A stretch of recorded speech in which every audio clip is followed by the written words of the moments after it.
기도합니다. 아멘. 네, 오늘 디모데전서 이제 6장까지 왔는데요. 오늘 디모데전서 말씀을 마무리하게 됩니다. 오늘 이 마지막 부분의 말씀은 믿음을 지키기 위한 영적 분별력에 대한 내용입니다. 말씀을 전하면서 디모데가 그 얼마나 힘든 환경 가운데 있는지 저희가 다시 한번 알 수가 있었습니다. 세상에서의 삶이 참 힘이 듭니다. 이 세상 가운데서 하나님을 믿는 사람으로 살아가는 것이 너무너무 힘이 듭니다. 요즘에도 힘이 들지만 이 디모데가 에베소에서 목회할 이 당시에도 굉장히 많이 힘이 들었다는 것을 다시 한번 알 수가 있었습니다. 우리의 마음이 온전히 하나님을 바라보지 못하게 하고, 또 하나님 말씀 의지하지 못하게 하고, 기도하지 못하게 하고, 또 세상적인 유혹은 얼마나 많은지, 이런 것들 때문에 하나님 말씀대로 사는 것이 어떻게 보면 불가능해 보입니다.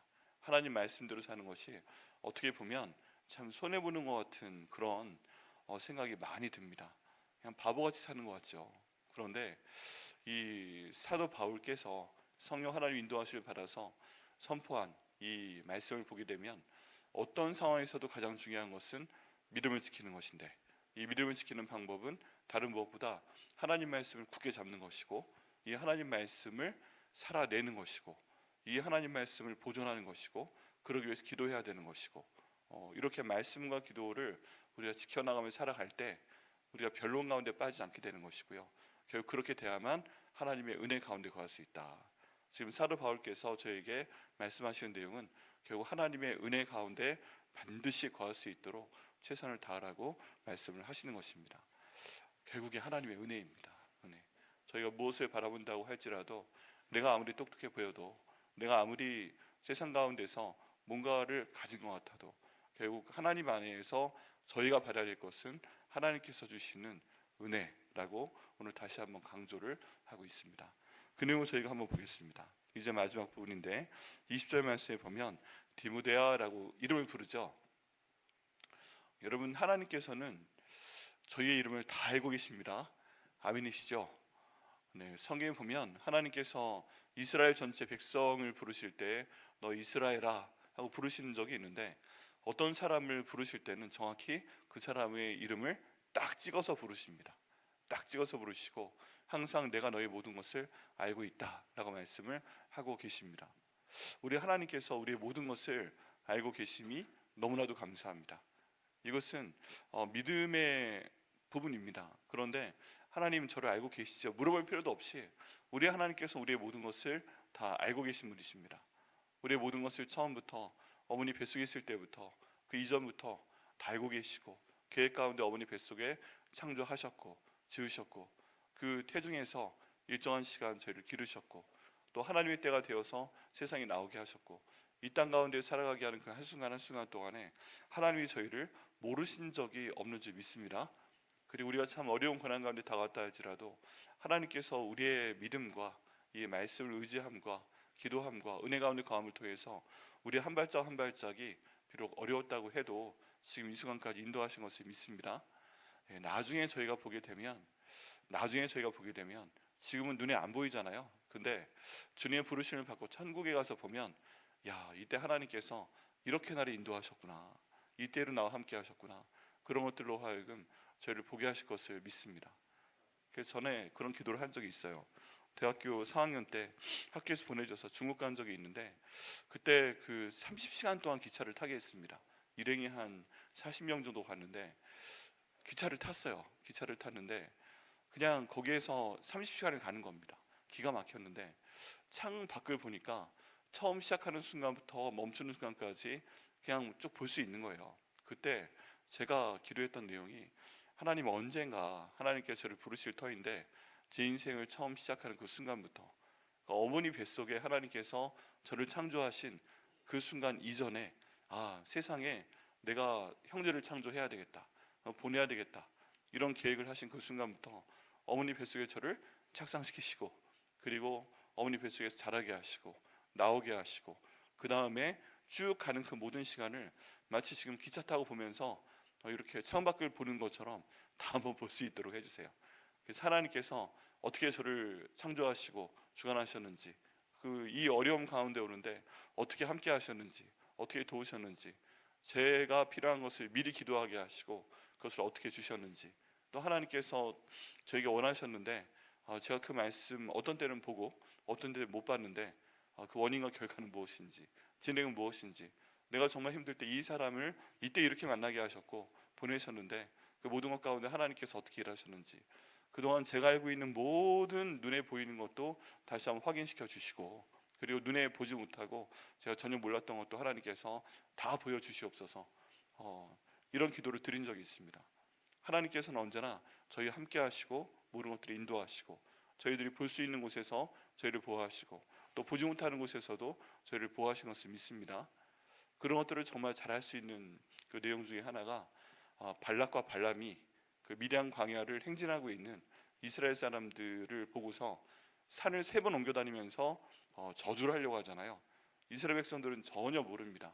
근데 하나님께서는 발락이 발악을 하면서 발람을 불러서 이스라엘 백성들을 저주하려는 것을 알고 계셨고요. 이스라엘 백성들은 아무도 모르는 그 상황 가운데서 이 발람의 마음을 주관하셔서 거기 가지 못하기도 하시고, 또 그 돈의 물질에 이끌려서 올라가서 결국에는 이 그 발락 왕의 회유 때문에, 그 물질에 대한 탐욕 때문에 하나님과 자꾸 협상을 하려고 하면서 이스라엘 백성을 저주하려고 할 때 그것을 틀어 막아 버리시는 그런 하나님의 은혜를 볼 수가 있습니다. 우리 하나님의 은혜는 우리가 볼 수 있는 곳에도 있지만 볼 수 없는 곳에 더 많은 것을 믿습니다. 그 말씀 가운데 저희가 믿고 의지할 때 하나님께서는 결국 저희를 은혜 가운데 주시는 것을 믿습니다.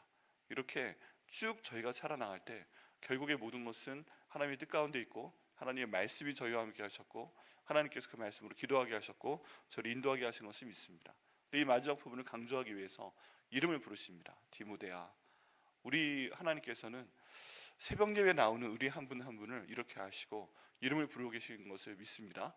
여기에 그냥 저게 누구지? 보시는 게 아니라 사랑하는 내 아들이, 사랑하는 내 딸이 누가 지금 백향목교회에 이 시간에 나와서 기도하고 있구나, 그것을 분명히 아시고 이름을 불러주시며, 또 우리 마음에 이미 주신 성령 하나님의 그 중재하심을 통해서, 그 중보기도 하게 하심을 통해서, 또 우리가 정말 기도할 수 없을 때는 여기 나와 있어도 기도가 안 되는 경우가 있어요.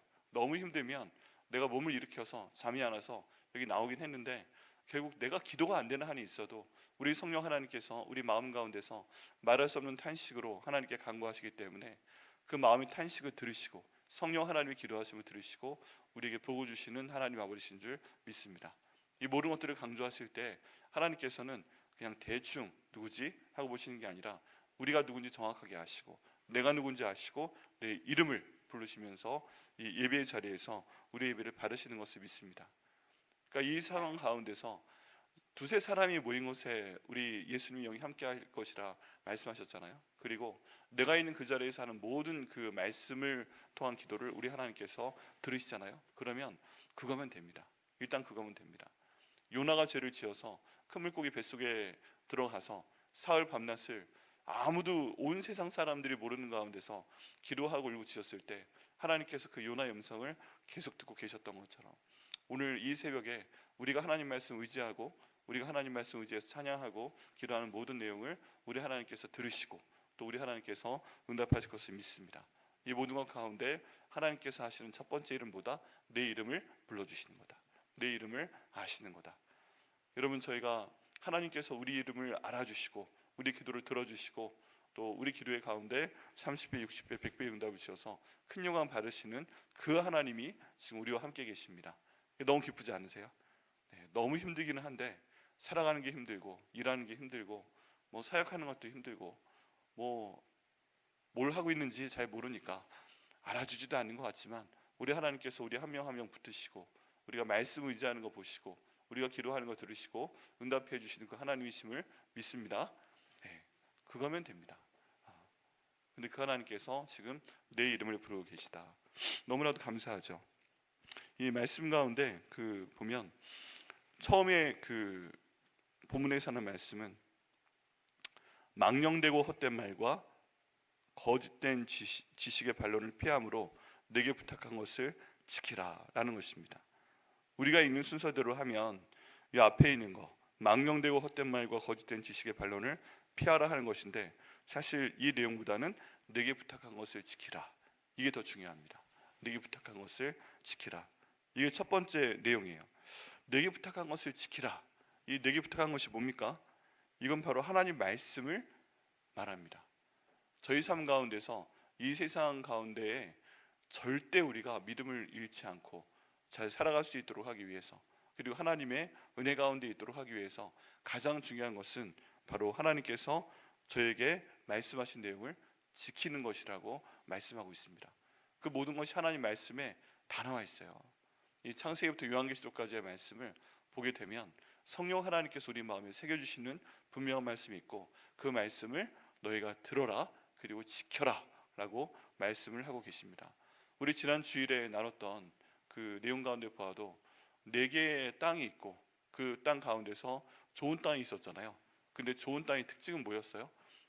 착하고 그런 것도 있지만 말씀을 듣고 지킨다고 되어 있었잖아요. 인내로 결실한다고 되어 있었잖아요. 앞에 있는 땅과의 차이점은 앞에 있는 땅들도 하나님 말씀을 듣습니다. 듣는 건 다 들어요. 그런데 그 말씀을 지켜내는 것, 그 말씀을 간직하는 것, 보존하는 것, 여기에서 지키라라는 내용은 그냥 이렇게 갖고만 있어라 이런 내용이 아니에요. 그냥 손에 갖고만 있어라 내용이 아니고, 이것을 지금 누가 뺏어가려고 한다는 그런 내용이 들어가 있어요. 하나님께서 우리 마음 가운데 말씀을 딱 주셨는데, 하나님께서 내 마음밭에 예수를 심어주셨는데, 사탄이 하려는 건 뭐냐 하면 이 씨앗을 빼앗아 가려는 것입니다. 그래서 길가밭에서도 그 땅에서도 새가 와서 먹어버렸고, 사람들도 내 마음 가운데 있는 말씀 예수를 밟아버려서 그 예수를 포기하게 시켜버리려고 하고, 그리고 그 바위에 있는 씨앗도 이 씨앗이 뿌리가 내려야 되는데 이거 뿌리 내리지 못하도록 땅을 단단하게 해버리고, 그리고 가시덤불도 결국 이 예수를 빼앗아가는 겁니다. 이런 마귀의 목적은 뭐냐면 우리가 구원받지 못하게 하는 겁니다. 우리가 예수님의 말씀대로 말씀의 뜻 가운데 사는 것이 아니라 자기 마음대로 살게 하는 것입니다. 세상의 어려움 가운데 막 휩싸여 가지고 예수를 포기하게 하는 것입니다. 그래서 세상적인 유혹이 있고 재물이 있고 쾌락 때문에 우리가 예수를 포기하게 만드는 것이 마귀가 저희에게 하려고 하는 것입니다. 여기에서 너희는 지키라라고 말하고 있잖아요. 그런 게 있어도, 새가 와서 먹어버리려고 해도, 바위 틈에 있어서 뿌리가 내리지 못하게 하려고 해도, 세상적인 유혹과 재물과 이 쾌락들이 내 마음에 있는 예수를 포기하게 하려고 해도 우린 그걸 지키라는 얘기예요. 경계하라는 얘기입니다. 경계하며 반드시 지켜라. 내 마음 가운데 뿌려진 예수를 지켜라. 그리고 인내해라. 그리고 열매 맺을 때까지 붙들고 있어라 라고 말씀하고 있는 것입니다. 이 성경 가운데 명령형이 있을 때는 이건 그냥 저희가 그렇게 따르면 되는 거예요. 명령에는 알겠습니다 하고 그냥 그 말씀을 지키면 됩니다. 근데 여기는 이 지키라는 뜻은 내 말씀을 빼앗아 가려는 존재가 있다. 항상 마귀는 내 마음 가운데서 할 수만 있으면 이 말씀을 빼앗아 가려고 그런다. 더 이상의 말씀의 열매가 내 삶 가운데 없도록 하려고 그런다. 그래서 경계하라는 겁니다. 어디에서 마귀가 와서, 어디에서 새들이 와서, 어디에서 지금 이 세상적인 것들이 와서 내 마음 가운데서 말씀을 빼앗아 갈지 모르니까 이걸 항상 지키라 라고 명령을 하고 있습니다. 그래가지고요, 정말 이런 어려운 상황 가운데서 항상 우리가 좀 더 하나님의 사람이 되고 좀 더 예수님의 제자가 되면 체험하면 하는 것은, 체험을 계속 하게 되는 것은 무엇이냐 하면, 복음의 그 능력 때문에 내가 항상 충만하도록 노력을 해야 되는데, 그땐 반드시 뭐가 있다? 영적인 전쟁이 있다. 반드시 나로 하여금 말씀 보지 못하게 하는, 내 마음 가운데서 말씀을 빼앗아 가려고 하는, 이 말씀을 통해 기도를 못하게 하고 이 말씀을 통해 살아내지 못하게 하는 영적인 전쟁이 분명히 있습니다. 이게 진짜 나쁜 건데요, 이 마귀가 어차피 요한계시록에 보면 이미 졌어요. 운명 결정이 되어 있는데, 한 명이라도 더 예수님 믿지 못하게 하려고, 한 명이라도 더 예수님 믿어도 부끄러운 구원 받게 하려고, 값싼 구원 받게 하려고, 한 명이라도 더 그 상 받는 걸 도저히 배가 아파서 못 이겨서 우리 마음 가운데 있는 복음을 뺏어가고 자꾸 사람 얘기 들으라고 하고 자꾸 네 맘대로 살려고 하고 이런 것들이 계속 반복되어 오고 있습니다. 여러분, 이런 상황 가운데서 저희는 하나님의 말씀을 꽉 잡고서 안 뺏기도록 지켜야 됩니다. 방심하면 뺏겨요. 방심하면 하나님 말씀도 뺏깁니다. 성령의 은사도 잘못하면 뺏깁니다. 하나님께서 어떤 은사를 주셔도 우리가 주님 바라보지 못하고 살아내지 못하면 그 은사 하나님께서 가져가 버리십니다. 그러니까 오늘 말씀의 이 첫 부분 나와 있는 명령을 듣고 저희가 지켜내되 하나님 말씀 저에게 주신 것 지킬 수 있도록 인도하여 주옵소서. 제가 살아내겠습니다. 인내하겠습니다. 결실하게 하여 주옵소서. 잡고 내셔서 살아내셔서 반드시 하나님께서 주시는 그 복과 은혜 가운데 거하시는 저 여러분 되시기를 예수님의 이름으로 축원합니다. 하나님 말씀을 지키는 게 첫 번째입니다. 어떤 상황 가운데서도 하나님 말씀만 지키면 하나님 말씀이 뭐라고요? 예수님이고 이 말씀이 내 안에 계시기 때문에 나로 하여금 아무리 어려운 상황에서도 살아내게 해 주십니다. 그러면 되는 겁니다. 이게 이 첫 번째 20절에서 가장 중요한 그런 내용입니다. 개인적인 의견, 경험 중요하지 않아요. 다른 사람들이 성경을 가지고 또 이상한 얘기를 하는 경우 있습니다. 그게 바로 20절에 나와 있는 두 번째 내용입니다. 다른 사람들은 이 복음의 핵심을 잡으라고 우리 하나님께서 말씀하고 계시고 성령께서 강력하게 우리한테 심어주고 계시는데 이걸 자꾸 방해합니다. 무엇으로 방해하는가? 망령되고 헛된 말과 거짓된 지식의 반론을 통해서 이 말씀을 자꾸만 흔들어 버립니다. 그래서 이 말씀의 제일 중요한 것은 내게 부탁한 것, 하나님 말씀을 지키는 것인데 이것을 지키기 위해서 지금 사도 바울이 또 성령께서 우리에게 하시는 말씀은 속된 말과 거짓 지식을 피하라고 말씀하고 있습니다. 망령되고 헛된 말, 거짓된 지식의 반론, 이런 것을 피하라 라고 말씀하고 있습니다. 여러분, 가끔은 저희가 유식하게 보이기를 원합니다. 유식하고 내가 똑똑한 사람이다 이렇게 보이기를 원합니다. 그래서 나는 당신과 차원이 다른 사람이야. 난 뭐 공부도 많이 했어. 난 직업도 좋아. 나는 경험한 게 남달라. 처음부터 달라. 뭐 여러 가지 금수저 그런 것들을 강조하면서 이 하나님 말씀보단 내게 있는 무엇인가를 강조하는 그런 경우가 참 많이 있습니다. 그런데 그 모든 것은요, 그렇게 해서 나오는 얘기들은 다 망령되고 헛된 말입니다. 망령되고 헛된 말. 우리 삶 가운데 제일 중요한 것은 바로 하나님 말씀, 그 말씀 가운데 핵심인 예수가 제일 중요한 겁니다. 예수가. 근데 이것을 자꾸만 망령되고 헛된 말을 가지고 이것을 엉뚱한 쪽으로 끌고 나가는 경우가 있습니다. 사람의 말을 자꾸 합니다. 자기 해석을 자꾸만 붙입니다. 그게 잘못된 겁니다. 그러면 이것 자체가 바뀌는 것입니다. 여러분, 여기 주의해야 될 건 뭐냐면 복음인데 이 완전히 복음에 반대되는 얘기를 하면 저희가 다 알잖아요. 근데 복음과 비슷한 얘기를 하면서 살짝 틉니다. 그리고 그거를 하나님 말씀이라고 합니다. 그래서 설교를 조심해야 되고요. 이게 하나님 말씀을 선포하는 것인지 자기 자랑을 하는 것인지 자기 경험을 나누는 것인지, 이 사람의 경험을 나누는 게 아니잖아요. 하나님 말씀을 나누는 것이지. 뭐 그런 거 생각을 하다 보면 하나님 말씀만 제대로 전하고 이 말씀만 새겨줘도 사람들이 시험에 들지 않아요. 그게 정말 중요합니다. 망령되고 헛된 말을 저희가 내려놔야 됩니다. 여러분, 이런 망령되고 헛된 말 가운데 사도 바울도 휩싸였던 적이 있어요. 그게 뭐냐 하면 사도 바울이 그리스에 갔습니다. 아테네에 갔습니다. 근데 거기는 많은 사람들이 다양한 종교를 이제 갖고 여러 신들을 섬기는 걸 봤습니다. 얘기하는 것을 좋아합니다. 그 당시 아테네 사람들이 철학의 그 시작점이잖아요. 그러니까 여러 가지 이상한 얘기를 많이 합니다.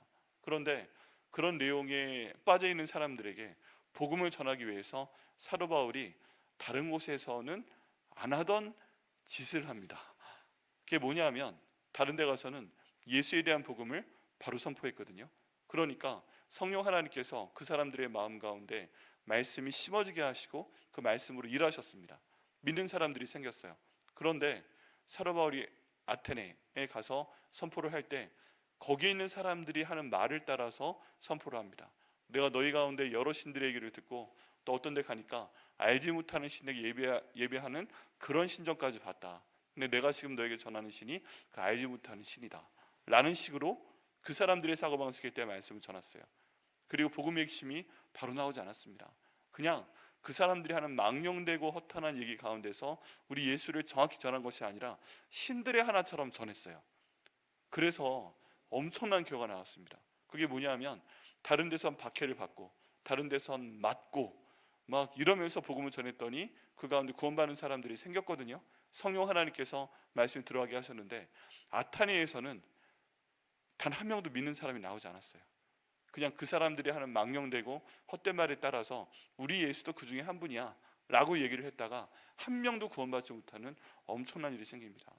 만약에 그때 바울이 얘기했던 것처럼 나로 너희처럼 얘기 좀 하는 사람이야, 나로 너희처럼 공부 좀 하는 사람이야, 이런 것들을 굳이 드러내지 않아도 그냥 진리처럼 보이는 것 가운데 비슷하게 얘기하지 않고 복음을 선포했더라면 아테네도 어떻게 변했을지 모르는 거예요. 그 당시에 유행했던 스토아 철학, 뭐 쾌락주의 에피쿠로스 그런 철학, 이런 사람들이 그거 믿고 회개했으면은 오늘날 그 철학의 역사가 달라졌을 수도 있을 것 같아요. 근데 거기에 타협하는 마음으로 조금 이렇게 전하려고 망령이고 헛다는 말 가운데 빠져서 거짓 지식에 대한 반론 가운데 비슷한 입장에서 토론하게 되니까 아무도 믿지 않게 된 것입니다. 여러분, 우리 하나님의 말씀은 말씀인지 믿습니다. 하나님이 하나님 되시게 해야 됩니다. 예수님께서 예수님 되시게 해야 됩니다. 성령님께서 성령님 되시게 해야 됩니다.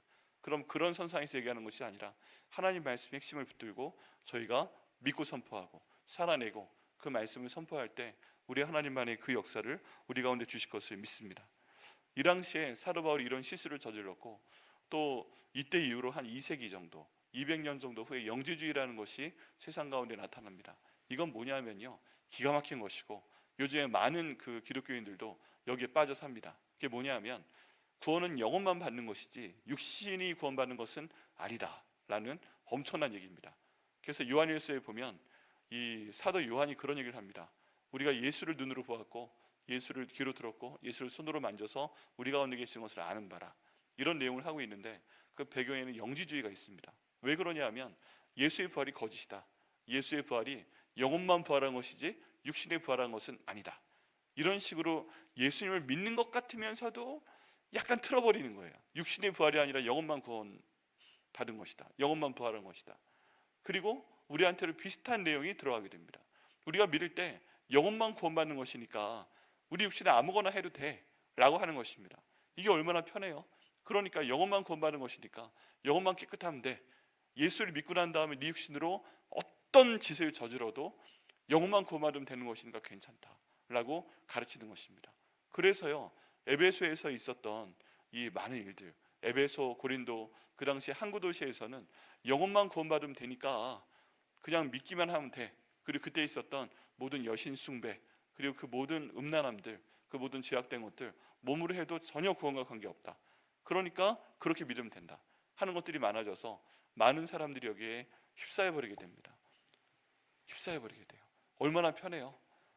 내가 무엇을 먹건 무엇을 마시건 내 몸으로 어떤 죄악을 저지르건 그건 육신이 한 거니까 믿기만 하면 천국 가는 거야. 요즘에도 그런 내용이 있습니다. 그런데 우리가 계속 반복하는 것처럼 예수에 대한 복음의 핵심은 뭐예요? 예수님께서 나를 위해 돌아가셨다, 예수님께서 부활하셨다, 그렇다면 내 주인 되신 예수님의 그 말씀대로 그분을 주인 삼아 내가 살아나야 된다. 영주주의 말씀대로 가면 이 셋 중에 아무것도 해당되는 게 없는데 복음의 말씀 가운데 저희가 확 들어가서 믿게 되면 내가 이제 예수님의 종이고 예수님께서 내 주인 되시니까 그분의 말씀대로 살아야 된다, 지켜나가야 된다, 이것대로 살게 되면 영혼도 구원받고 육신도 우리의 주님의 말씀대로 따라 순종하면서 살 때 우리가 구원을 받는다는 것입니다. 그래서 이런 것을 가지고 변론할 필요가 없어요. 그냥 하나님 말씀이면 말씀대로 산다, 그러면 복음의 진리를 지킬 수 있다고 말씀을 하고 있습니다. 오늘날에도 이런 내용들이 많이 있어요. 그 심리학 같은 것들이 굉장히 많이 들어와 있고 자기 개발에 대한 설교가 너무 많이 들어와 있습니다. 우리가 지금 찾아야 되는 것은 하나님 말씀이고 내가 아무리 많은 걸 갖고 있는 것 같아도 뭐 도토리 키즈인데 하나님 보시기엔 그럼 하나님의 은혜 가운데 거하게 하여 주옵소서 기도를 해야 되는 것이고, 그리고 그 상황 가운데서 성경의 중심을 바로 잡고 나가서 모든 것들을 판단하고 지키는 근거가 하나님 말씀이 되어야 되는데 자꾸만 이 세상은요 사람을 자꾸 높입니다. 사람을, 하나님 말씀 예수를 높이는 게 아니라 너 자신을 자꾸 높여봐라, 교회 안에서 높여져라, 그리고 뭔가 네 말이 더 힘있게 해라, 교회 안에서 너희 파워를 가져라. 사회에서도 그렇게 해라. 이렇게 가다 보니까 자꾸 하나님 말씀은 뒷전으로, 예수의 말씀은 뒷전으로 이렇게 가는 것입니다. 예전 상황이나 지금 상황이 굉장히 다르지 않습니다. 그럴 때 자꾸 변론을 피하고 하나님 말씀이 이거니까 지킬 수 있도록 인도하여 주옵소서. 기도하며 순종하며 갈 때 하나님께서 그 말씀의 능력을 주실 것을 믿습니다. 21절 마지막 말씀 가운데 보면 이제 이렇게 헛된 말과 망령되고 헛된 말과 거짓과 거짓된 지식을 따르는 사람들이 결국 결론은 뭐예요? 믿음에서 벗어났다고 되어 있습니다. 이런 거 따라가다 보면 결론은 뭐다? 믿음에서 벗어나는 거다. 여기 벗어난다는 표현이 재밌는 건데 관역에서 벗어났다는 표현입니다. 이런 죄를 나타내는 헬라어 단어인 하마르티아라는 표현이 있는데 이 하마르티아의 그 의미가 정확하게 관역에서 벗어났다는 겁니다. 이 관역은 복음이고 예수님께서 내게 주신 말씀, 이 말씀대로 따라 사는 것이 우리가 구원받는 방법이고 은혜 가운데 있는 방법입니다. 그런데 사탄이 지금 원하는 것은 뭐냐면 말씀에서 살짝 벗어난 삶을 살게 만드는 것입니다. 말씀에서 벗어난 삶을 살게 되면 믿음에서 벗어난 삶을 살게 됩니다. 예수께서 나를 위해 죽으시고 부활하시고 주인 되셨다는 것을 처음 살짝 벗어나다 보니까 나중에 완전 다른 길로 갑니다. 진짜 저희가 활을 한번 쏴보면 이 약간 처음 다르게 쏜 것 같은데 완전히 다른 곳에 나가서 때론 관역을 빗나가게 됩니다. 하나님께서 만들어주신 그 목표점대로 우리가 거기를 딱 맞추도록 살아나가지 못하게 되면 그게 바로 죄입니다. 믿음에서 벗어나면 그게 바로 죄입니다. 지금 그 말씀을 하고 있는 것입니다. 여러분, 그런데 이 믿음에서 벗어나게 하는 것, 죄를 짓게 하는 것, 그 근본적인 원인이 뭐다? 말씀을 가지고 자기 생각을 자꾸 가미해서 자기 편한 대로 해석하는 것, 말씀을 자꾸 놓쳐버리는 것, 세상 사람들에게 타협하는, 상황에 타협하는 그런 복음을 가지고 그걸 살아내면서 자꾸 합리화하는 것, 이게 바로 믿음에서 벗어나는 길이다라고 지금 본문은 우리에게 말씀을 주고 계십니다. 그래서 믿음의 길에서 절대 이탈하지 말아라, 벗어나지 말아라, 꼭 말씀의 진리를 경계하며 지켜라. 그리고 이 말씀을 경계하고 지켜서 하나님의 은혜 가운데 항상 거해라 라고 말씀하는 것이 오늘 이 본문에서 사도 바울이 에베소라는 엄청나게 어려운 지역에서 목회하고 있는 디모데에게 권면하는 목회적 권면이기도 하고 또 성령 하나님께서 우리 한 명 한 명에 주시는 강력한 권면이기도 합니다. 여러분, 저희가 모든 것 가운데 거하고 싶지만 하나님의 은혜 가운데 거하는 것이 가장 중요한 줄 믿습니다. 오늘 말씀을 따라가다 보면 그럼 간단합니다. 성경의 내용이 여러 말로 다른 얘기하는 것 같지만 결국에 한 가지를 얘기합니다. 하나님 말씀을 굳게 지켜야 됩니다. 이 말씀대로 살아내야 됩니다. 자꾸만 다른 거 여기 추가할 필요 없습니다. 그리고 이렇게 됐을 때 하나님께서 그 은혜로 우리의 길을 인도하십니다. 이걸 믿고 저희가 기도하며 나아갈 때 하나님의 풍성한 은혜를 우리 한 명 한 명과 또 우리가 중보 기도하는 우리의 가족, 우리 중보 기도의 대상과 우리 백향목교회와 우리가 나라의 민족 가운데 그 은혜를 주실 것을 믿습니다. 결국에는 충성을 해야 됩니다. 우리 하나님께 충성하고 그러기 위해서 하나님 말씀에 충성하고 또 기도하는 시간에 충성하고 충실하고 할 때 하나님께서 다른 사람들은 도저히 알 수도 없고 생각할 수도 없는 그 은혜를 저희 가운데 주실 걸 믿습니다.